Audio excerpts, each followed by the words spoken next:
사도 바울에 의해 기록된 빌립보서 4장 13절은 많은 그리스도인들이 즐겨 암송하는 구절입니다. 내게 능력 주시는 자 안에서 내가 모든 것을 할 수 있느니라. 적지 않은 그리스도인들이 이 구절을 좋아하는 까닭은 이 구절의 참 뜻을 그릇 이해하고 있기 때문입니다. 이 구절은 흔히 오해하듯이 주님의 능력 안에서는 자신이 원하는 것은 무엇이든 할 수 있다는 의미가 결코 아닙니다. 사도 바울은 먼저 빌립보서 4장 11절을 통해서 이렇게 증언했습니다. 표준 새 번역으로 읽어드리겠습니다. 내가 궁핍해서 이렇게 말하는 것이 아닙니다. 나는 어떤 처지에서도 스스로 만족하는 법을 배웠습니다. 사도 바울은 주님의 증인으로 살아가기 위해서 누구보다도 더 많은 박해와 고난을 당한 사람이었습니다. 그렇지만 바울은 아무 생각 없이 그저 되는 대로 사는 사람이었던 것은 아니었습니다. 사도 바울은 말할 수 없이 어려운 상황 속에서도 자신이 배워야 할 것을 반드시 배워가는 사람이었습니다. 사람이 배우려는 마음만 있으면 이 세상 그 누구, 그 무엇 하나 스승 아닌 것이 없습니다. 사도 바울이 바로 그런 사람이었습니다. 바울은 어떤 상황을 만나든 항상 그 상황 속에서 스스로 만족하는 법을 배워갔습니다. 모든 욕심이 스스로 만족할 줄 모르는 탐욕에서부터 시작된다는 사실을 사도 바울은 정확하게 알고 있었던 것입니다. 사도 바울이 우리말로 배우다는 의미로 사용한 헬라어 동사 만타노는 배우되 단순한 배움이 아니라 그 배움을 자신의 습관이 되게 하는 배움을 뜻합니다.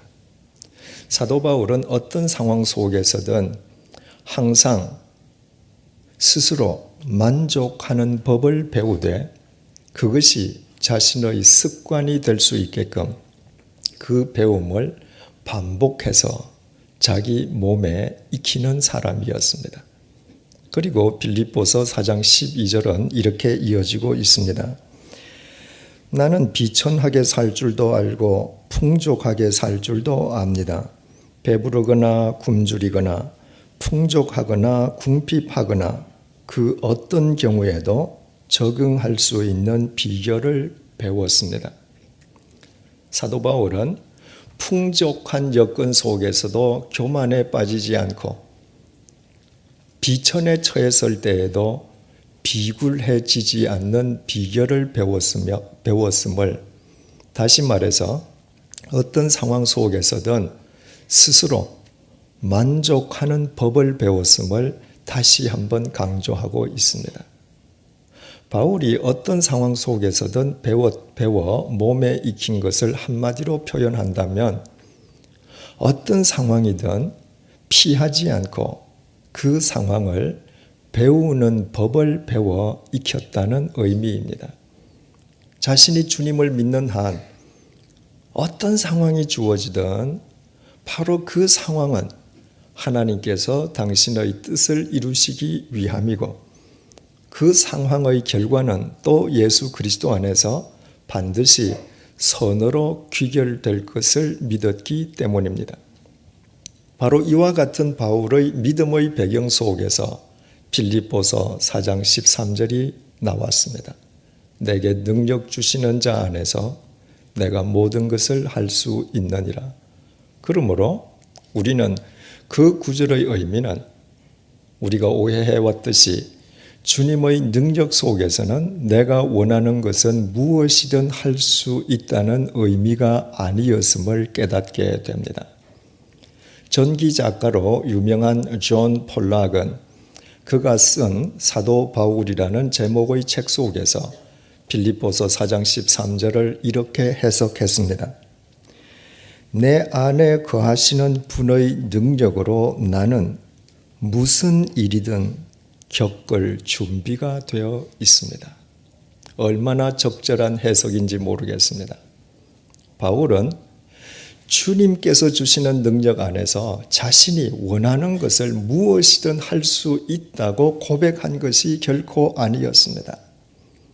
바울은 자신의 능력으로는 불가능하지만 주님의 능력 속에서는 자기에게 어떤 상황이 주어지든 그 상황을 겪을 준비가 되어 있음을, 다시 말해서 그 상황을 받아들일 준비가 되어 있음을 고백했던 것입니다. 주님께서 주시는 모든 상황 속에서 주님의 뜻이 이루어지기 마련이고, 주님께서 주시는 모든 상황은 반드시 선으로 귀결된다는 사실을 자신의 삶으로 배워 몸에 익히고 있었기 때문입니다. 그래서 사도 바울은 주님을 위해서 참수형을 당해야 하는 상황도 기꺼이 받아들였고, 그와 같은 사도 바울을 통해서 주님께서는 인류의 역사를 새롭게 하셨습니다. 사도 야고보를 참수에 처했던 헤롯 아그리빠는 내친김에 사도들 가운데에 우두머리 격이었던 사도 베드로마저 죽여버리려고 했습니다. 이방 혈통인 이두메 인으로서 유대인의 왕좌를 차지한 헤롯 아그리빠였던지라 그렇게 해서라도 유대인의 환심을 사서 자신의 왕좌를 지키기 위함이었습니다. 그러나 그때는 마침 무교절이 시작될 때였습니다.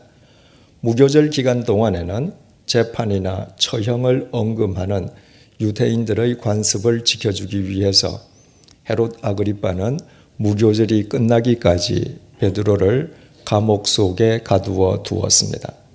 헤롯 아그리빠는 4명이 한 조인 4조로 하여금 감방에 갇힌 베드로를 감시하게 했습니다. 베드로 단 한 사람을 감시하기 위해서 군사 16명을 동원한 것입니다. 그 상황 속에서 교회가 무엇을 했었는지는 본문 5절이 밝혀주고 있습니다. 이에 베드로는 옥에 갇혔고 교회는 그를 위하여 간절히 하나님께 기도하더라.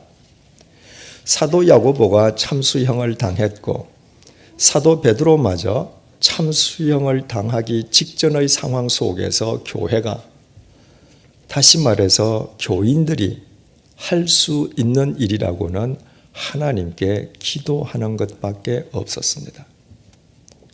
사악한 폭군의 횡포 앞에서 맨손일 수밖에 없는 교인들이 죽음에 직면한 베드로를 위해서 간절히 기도한 것입니다.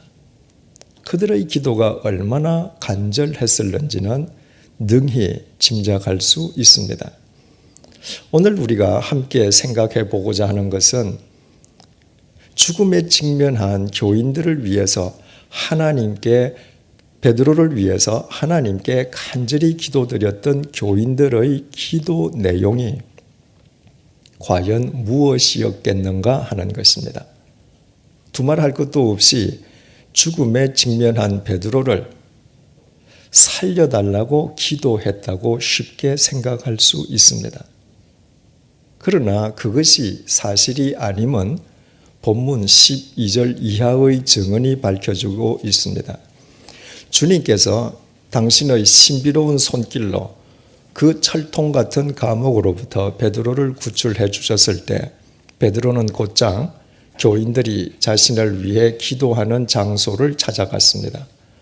문을 두드리는 베드로를 발견한 소녀가 집 안으로 뛰어들어가면서 베드로가 살아왔다고 외쳤습니다. 그러자 집 안에서 베드로를 위해서 기도하던 교인들이 그 말을 믿기는커녕 소녀를 향해서 내가 미쳤다고 말을 했습니다. 소녀가 참말임을 다시 강조하자 그렇다면 찾아온 것은 베드로의 천사임이 분명하다고 말했습니다. 이미 베드로가 참수형을 당해 죽었을 것이기에 그의 수호 천사가 그 사실을 일러주기 위해 왔다고 단정한 것이었습니다. 이처럼 죽음에 직면한 베드로를 위해서 간절히 기도하던 교인들 가운데에 베드로가 살아서 돌아왔다는 사실을 믿는 교인은 단 한 사람도 없었습니다. 따라서 이것을 그들이 불신의 기도를 드렸기 때문이라고 규정할 수도 있습니다. 이를테면 그들이 죽음에 직면한 베드로를 위해서 간절히 하나님께 살려달라고 입으로 기도하긴 하지만 정작 마음속으로는 베드로가 절대로 살아오지 못하리라고 믿지 않았다는 것입니다. 만약 그것이 사실이라면 그와 같은 그들의 불신의 기도를 굳이 오늘의 본문 속에 기록할 가치나 필요가 있었겠습니까? 하나님께서 단지 그들의 기도가 불신의 기도라는 사실을 강조하시기 위해서 성경 속에 그들의 이야기를 기록하게 하셨겠습니까? 만약 누군가가 그렇다고 말한다면 그 사람은 본문 속 교인들의 믿음을 모독하는 사람입니다. 초대교회를 이루고 있던 본문 속 교인들은 자신들을 배교자로 간주하는 유대 교인들의 대박해 속에서 매일 자신들의 목숨을 걸고 주님을 쫓던 사람들입니다.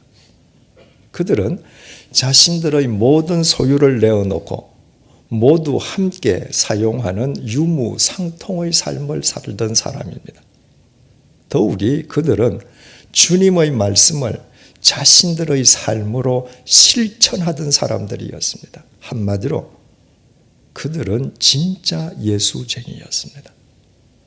진짜 예수쟁이였던 그들이 입으로는 베드로를 살려달라고 기도하면서도 마음속으로는 베드로가 살아오리라고 믿지 않았다고 생각하는 것은 전혀 사리에 닿지 않습니다.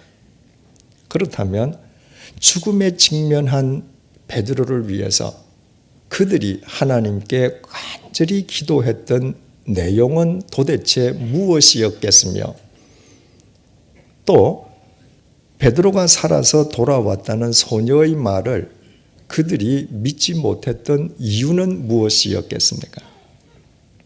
우리는 그 해답을 초대교회 교인들이 본문 이전에 하나님께 드렸던 기도의 내용 속에서 찾을 수 있습니다. 베드로가 처음으로 투옥되었던 것은 사도행전 4장에서의 일이었습니다. 베드로와 요한이 성전 미문 앞에서 구걸하던 안전뱅이를 예수 그리스도의 이름으로 낫게 해주고 또 예수님께서 부활하셨다고 증언함으로 인해서 유대교 지도자들에 의해 투옥된 것이었습니다. 유대교 지도자들은 이튿날 두 사도를 불러내어서 다시는 예수의 이름을 입 밖에도 내지 말라고 위협한 뒤에 그들을 풀어주었습니다. 풀려난 두 사도는 곧장 교인들에게 가서 자초지종을 설명했고 사도들과 교인들은 모두 한 마음이 되어 하나님께 기도드렸습니다. 그 기도의 내용이 사도행전 4장 28절에서 30절에 기록되어 있습니다. 주여, 이제도 그들의 위협함을 굽어보시옵고 또 종들로 하여금 담대히 하나님의 말씀을 전하게 하여 주시오며 손을 내밀어 병을 낫게 하시옵고 표적과 기사가 거룩한 종 예수의 이름으로 이루어지게 하옵소서. 초대교회 교인들이 하나님께 드렸던 기도의 요지는 세 가지였습니다. 첫째로 박해자들의 위협을 굽어 살펴달라는 것이요. 둘째, 하나님의 말씀을 담대히 전하게 해달라는 것이요. 마지막으로는 예수 그리스도의 이름으로 병자를 낫게 하고 표적과 기사가 드러나게 해달라는 것이었습니다. 우리는 이 기도 속에서 이상한 점을 발견하게 됩니다. 유대교 지도자들이 베드로와 요한을 투옥했다가 이튿날 그들을 불러내어서 다시는 예수의 이름을 입 밖에도 내지 말 것을 말라고 위협했을 때 베드로는 사도행전 4장 19절에서 20절을 통해서 그들에게 이렇게 맞섰습니다. 하나님 앞에서 너희의 말을 듣는 것이 하나님의 말씀을 듣는 것보다 옳은가 판단하라. 우리는 보고 들은 것을 말하지 아니할 수 없노라. 베드로는 유대교 지도자들의 위협을 전혀 위협으로 받아들이고 있지 않았습니다. 게다가 베드로는 이미 담대하게 하나님의 말씀을 전하고 있었습니다. 예수 그리스도를 죽음에 몰아넣은 유대인들과 유대교 지도자들을 앞에 놓고 너희가 십자가에 못 박아 죽인 예수를 하나님께서 다시 살리셨다고 그들을 질타했습니다. 그보다 어찌 더 담대히 하나님의 말씀을 전할 수 있겠습니까? 그뿐이 아니었습니다. 베드로와 요한은 성전 미문 앞에서 구걸하던 안전뱅이를 예수 그리스도의 이름으로 치유시켜 주었습니다. 태어난 이래 40여 년 동안 단 한 번도 일어서 본 적이 없었던 선천성 안전뱅이를 예수 그리스도의 이름으로 낫게 해준 것이었습니다. 그렇다면 그보다 더 큰 표적과 기사가 어디에 있겠습니까? 이상 말씀드린 일들은 아득히 먼 옛날에 일어났던 과거의 이야기가 결코 아니었습니다. 그들이 하나님께 기도드리기 직전에 혹 길어야 24시간 이내에 베드로와 요한이 직접 행했던 일이었고 두 사도는 그 모든 이야기들을 교인들에게 상세하게 설명해 주었습니다. 그런데도 사도들과 교인들은 그 모든 사실을 까마득하게 잊어버린 사람들처럼 하나님께 박해자들의 위험을 굽어 살펴주시고 담대하게 하나님의 말씀을 전하게 해주시고 예수 그리스도의 이름으로 병자가 낫고 표적과 기사가 드러나게 해달라고 간절히 기도를 드렸습니다. 그들이 조금 전의 일조차 기억하지 못하는 바보와 천치가 아닌 다음에야 그들이 하나님께 기도드렸던 그 기도의 참되고도 심오한 의미를 우리는 깨달을 수 있게 됩니다. 그들은 박해자들의 위협 속에 살면서도 박해자들의 위협을 피하게 해달라거나 더 이상 위협이 없는 편안한 삶을 살게 해달라고 단 한 번도 기도하지 않았습니다.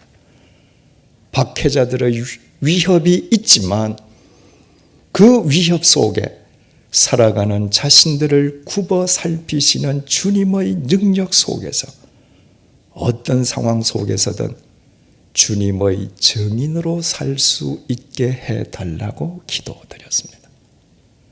자신들의 삶 앞에 어떤 상황이 펼쳐지든 그 상황을 믿음으로 받아들이고 그 모든 믿음 속에서 진정한 그리스도인으로 살아갈 수 있기 위해 기도드렸던 것이었습니다. 자신들에게 주어지는 모든 상황 속에는 하나님의 뜻이 있다는 사실을 그들 역시 자신들의 삶으로 배우고 몸으로 익힌 사람들이었기 때문이었습니다. 그러므로 베드로와 요한 그리고 두 사도와 함께 사도행전 4장에서 기도드렸던 교인들 역시 내 안에 거하시는 주님의 능력 속에서 나는 무슨 일이든 겪을 준비가 되어 있다고 고백했던 사도 바울과 아무런 차이가 없었고 그들을 통해 주님께서 이 세상을 새롭게 하신 것 역시 조금도 이상한 일이 아니었습니다. 이처럼 우리가 사도행전 4장에 나타난 초대교회 교인들이 하나님께 드렸던 기도의 구체적인 내용과 이해를 깨닫고 나면 우리는 이제 오늘의 본문 속에서 죽음에 직면한 베드로를 위해서 교인들이 드렸던 기도의 내용이 무엇이었겠는지도 알게 됩니다. 교인들은 죽음에 직면한 베드로를 무조건 살려달라고 하나님께 기도드렸던 것이 아니었습니다. 교인들은 사도행전 4장에서 드렸던 그 기도의 연장선상에서 그 절체절명의 상황 속에서도 죽음의 위협 속에서도 베드로가 끝까지 주님의 정인답게 처신할 수 있게 해 주시기를 기도했던 것입니다. 그것이 주님의 뜻이라면 사도 야고보처럼 베드로 역시 참수형을 당해야 하는 그 상황을 믿음으로 받아들일 수 있기를 기도했던 것이었습니다. 바로 이것이 베드로가 살아서 돌아왔다는 소녀의 말을 그들이 믿지 못했던 이유였습니다. 사도행전 4장에서도 그렇게 기도했듯이 그 교인들은 베드로를 무조건 살려달라고 기도하지 않았기 때문이었습니다. 이것은 장 본인이었던 베드로 역시 마찬가지였습니다. 2주 전에 살펴본 것처럼 베드로는 주님께서 신비로운 방법으로 자신을 그 감옥에서 구출해 주실 때 첫째 초소와 둘째 초소를 지나면서도 그것이 현실이 아니라 자신이 꿈을 꾸고 있다고 생각을 했습니다. 베드로는 감옥 정문을 벗어나 한 길에 이르러서야 자신이 지금 꿈을 꾸고 있는 것이 아니라 주님께서 현실 속에서 자신을 구출해 주셨다는 사실을 그제야 비로소 깨달았습니다. 베드로 역시도 감방에 갇혀 있으면서도 무조건 살려달라고 기도하지 않았기 때문이었습니다. 베드로 역시 사도 야고보처럼 참수형을 당해야 하는 그 상황을 믿음으로 받아들이고 있었던 것입니다. 그래서 베드로는 참수형을 당하기 전날 밤 마지막 최후의 순간에서도 조금도 초조해하거나 두려워함이 없이 평안히 잠을 잘 수 있었습니다.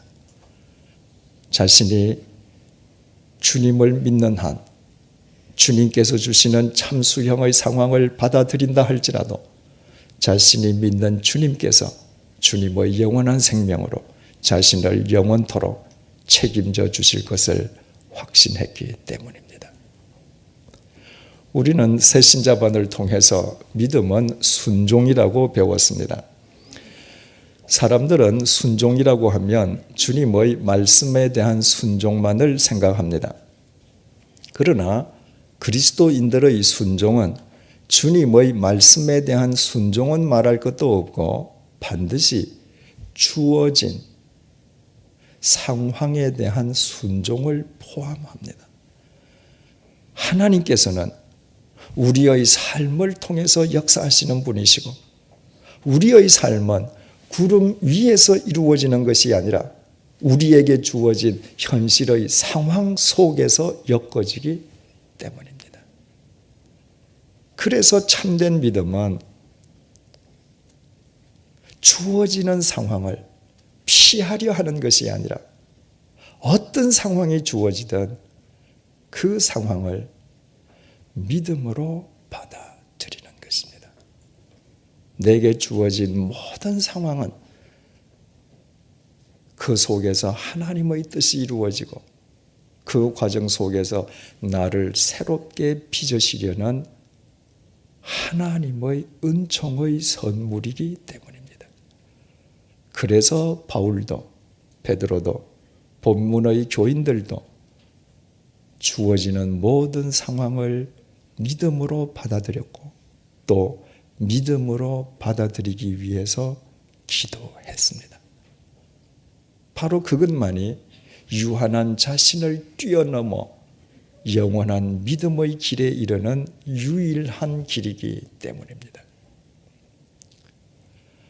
호스피스 운동의 선구자인 엘리자베스 퀴블러 로스 여사가 쓴 인생 수업이라는 책 속에는 교통사고를 당한 한 여성의 의미 있는 이야기가 소개되고 있습니다.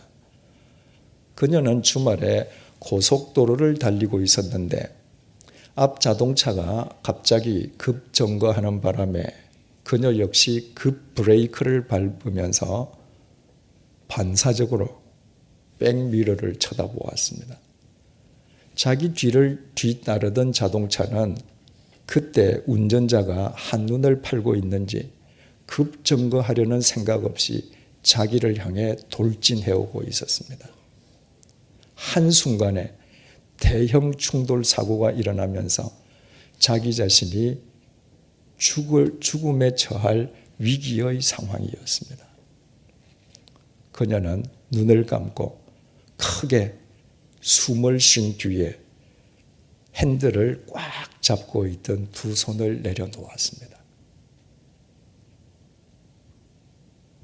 바로 그 돌발적인 상황에 자기 자신도 모르게 자신을 맡기고 그 상황을 받아들인 것이었습니다. 그와 동시에 땅이 뒤흔들리는 것과 같은 큰 충격을 느끼면서 그녀는 정신을 잃었습니다. 잠시 후에 다시 정신을 차렸을 때 희한하게도 그녀의 몸은 단 한 곳도 다친 곳이 없이 멀쩡했습니다. 앞 자동차와 뒷 자동차는 박살이 났고 두 운전자들은 모두 중상을 입었습니다.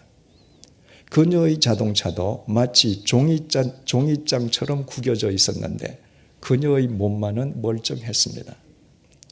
현장에 출동한 경찰관은 사고가 일어날 당시에 그녀가 핸들을 꽉 잡고 있던 두 손을 놓고 긴장을 푼 채 그 돌발 상황에 자기 자신을 자연스럽게 맡긴 결과라고 했습니다. 교통사고가 갑작스럽게 일어날 때에 핸들을 꽉 잡고 몸이 긴장할수록 더 심한 중상을 입게 된다는 것이었습니다.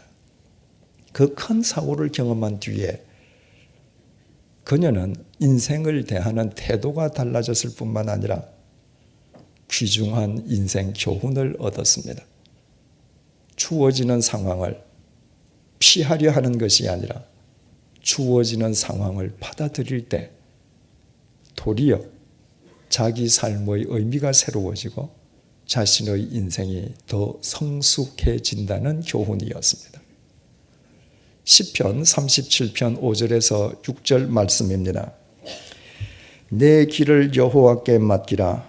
그를 의지하면 그가 이루시고 내 의를 빛같이 나타내시며 내 공의를 정오의 빛같이 하시리로다.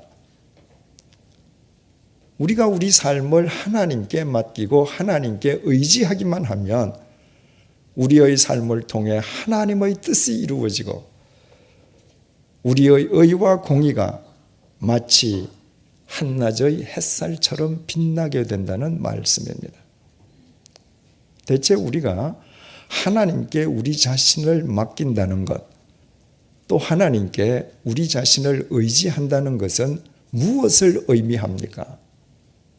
그것은 주어지는 상황을 받아들이는 것을 의미합니다. 내 삶에 주어진 상황을 받아들이려 하지 않고 하나님께 나를 맡기고 하나님을 의지하는 길은 이 세상 그 어디에도 있을 수 없습니다. 주어지는 상황을 받아들일 때 바로 그 상황 속에서 하나님의 뜻이 이루어지게 되고 하나님의 뜻을 이루는 나의 삶은 결과적으로 해처럼 빛나게 되는 것입니다. 사랑하는 교우 여러분, 지금 어떤 상황 속에 처해 계십니까? 그 상황이 괴롭고 고통스럽습니까? 그럴지라도 그 상황을 피하지 마십시오. 하나님께서 그 상황을 주신 것은 그 상황을 피하라 하심이 아니라 바로 그 상황 속에서 당신의 뜻을 이루시고 우리를 새롭게 빚어주시기 위함입니다.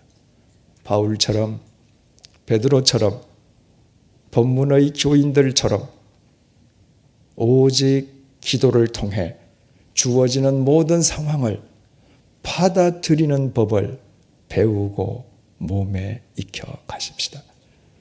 어떤 상황이 주어지든 그 상황 속에서 그리스도인으로 살 수 있기 위해 하나님께 기도드리십시다. 그때부터 우리의 삶은 정녕 새로운 의미와 가치를 지니게 될 것입니다. 우리에게 그 상황을 주신 하나님께서는 우리와 전혀 다른 천지를 창조하신 전능하신 하나님이시기 때문입니다.